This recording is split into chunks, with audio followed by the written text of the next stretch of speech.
वाद झाला। दोन्ही आमदार आमने सामने आले। पालकमंत्री आकाश फुंडकर यांच्या समोरच हा राडा झाला। अकोल्यामध्ये डीपीडीसी बैठकीनंतर हा राडा झाला आहे। दोन्ही पक्षांचे कार्यकर्ते एकमेकांवर धावल्याची ही माहिती आहे। तेव्हाची ही दृश्य दोन्ही पक्षांच्या कार्यकर्त्यांकडून जोरदार घोषणाबाजी करण्यात आली। आमदार रणधीर सावरकर, नितीन देशमुख यांच्यामध्ये वाद झाल्याचं दिसून आलंय। मात्र त्याचं कारण नेमकं काय असा सवाल उपस्थित होतो।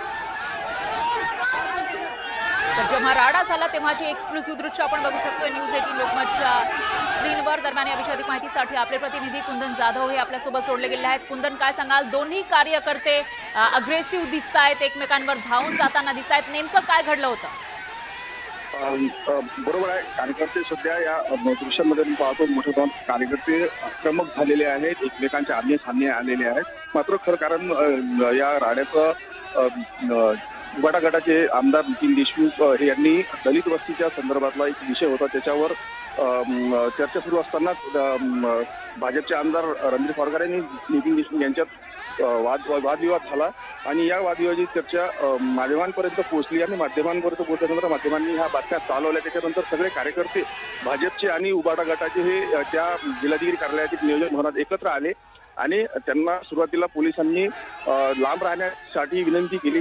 ते कार्यकर्त्यांनी ऐकली पण नंतर अचानकच कार्यकर्ते आक्रमक झाले, एकमेकांच्या आमने सामने आले, एकमेकांच्या अंगावर धावून गेले। इथपर्यंत पोलिसांनी मध्यस्थी करून हा वाद निवडण्याचा प्रयत्न केला। मात्र तेव्हा पालकमंत्री आणि सगळे बाहेर आले आणि त्यांनी नंतर हा कार्यकर्त्यांच्या सोबत निघून गेले। मात्र या वादाचं महत्वाचं कारण हे डीपीडीसीतील विषयाचं आहे, दलित वस्तीच्या विषयाचा आहे। त्यावर नितीन देशमुखांनी प्रश्न उपस्थित केला होता आणि वाद निर्माण झाला होता, परंतु आता सध्या परिस्थिती नियंत्रणात आहे। निश्चितच कुंदन, मात्र तुम्ही कारण सांगितलेलं आहे ते एक्सप्लेन करू शकाल का? एक्झॅक्ट कारण काय होतं? दोन्हीकडच्या कार्यकर्त्यांचं काय म्हणणं होतं त्याच्यावर? कार्यकर्त्यांचं म्हटल्यापेक्षा दोन आमदारांचा महत्वाचा विषय आहे। दलित वस्तीचा जो विषय असते त्याच्या निधी वळती झाला होता आणि त्यावरून नितीन देशमुख आक्रमक झाले होते। परंतु कार्यकर्त्यांना बाहेर या गोष्टीची काही माहिती नसते, परंतु आतमध्ये जो वाद झाला त्याच्यासाठी हे कार्यकर्ते आक्रमक झाले होते एकमेकांवर।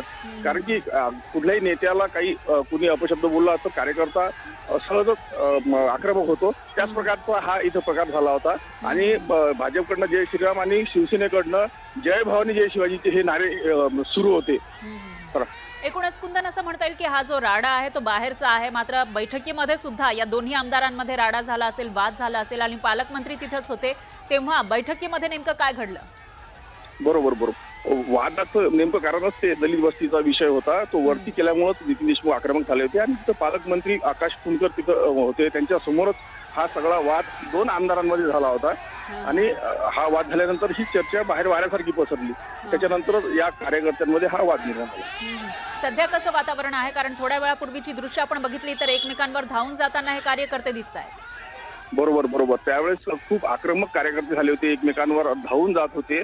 मात्र आता शांतता आहे, कार्यकर्ते सगळे कार्यालयाकडे गेले आहेत। भाजप आमदार सुद्धा आता कार्यालयात गेलेले आहेत, त्यांच्यासोबत त्यांचे कार्यकर्ते गेले आणि नितीन देशमुखांचे कार्यकर्त्यांसोबत गेले, त्यामुळे आता हा वाद इथं थांबलेला आहे। निश्चितच कुंदन, याविषयीची अपडेट आपण घेत राहूया। दरम्यान धन्यवाद तुम्ही दिलेल्या या सविस्तर माहितीसाठी।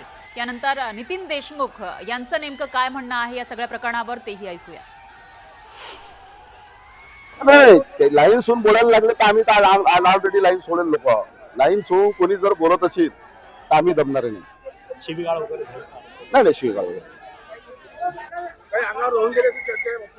नाही, आम्ही तात्विक चर्चा होती। मी माझे प्रश्न मतदारसंघाच्या विकासासाठी भांडून राहिलो आणि विरोधकाचा आवाज हा जनतेचा आवाज असतो। जनतेचे प्रश्न मांडणं माझं कर्तव्य आहे आणि सभागृहात जनतेच्या प्रश्नासाठी मी नेहमी भांडत राहिलो।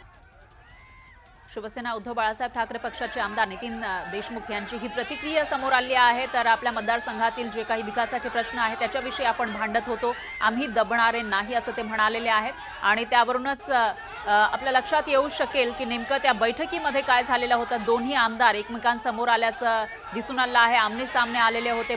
शाब्दिक बाचाबाची या दोन्ही आमदारांमध्ये झाली आणि त्यावेळेला मुख्य म्हणजे पालकमंत्री तिथंच उपस्थित होते आणि याविषयीची बातमी जेव्हा बाहेर आली त्यानंतर दोन्ही नेत्यांचे, दोन्ही आमदारांचे जे कार्यकर्ते आहेत ते प्रचंड आक्रमक झाले आणि ते एकमेकांवर धावून गेले होते। तेव्हाची ही दृश्य आपण बघू शकतोय। तर पोलिसांचा मात्र कसब लागलेला होता या दोन्ही कार्यकर्त्यांना, दोन्ही पक्षांच्या कार्यकर्त्यांना अडवताना।